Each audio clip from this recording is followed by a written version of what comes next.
去年の6月の末頃に子猫たちを保護しました。とりあえず段ボール箱に入れました。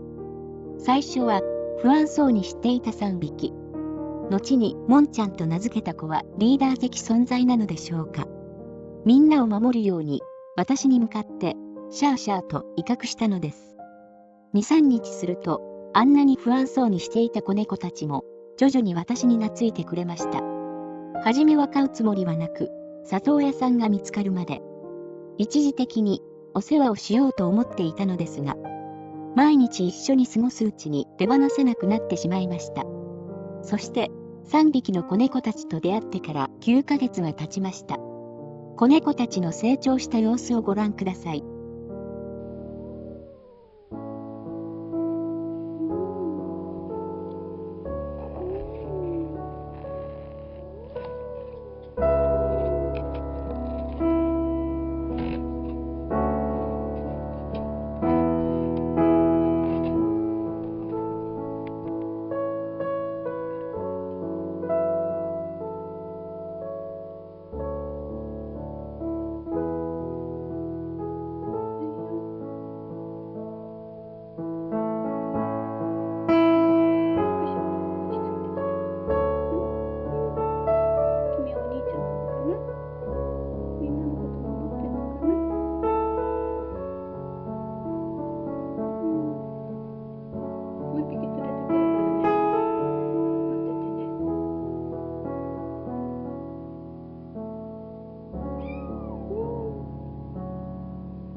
うん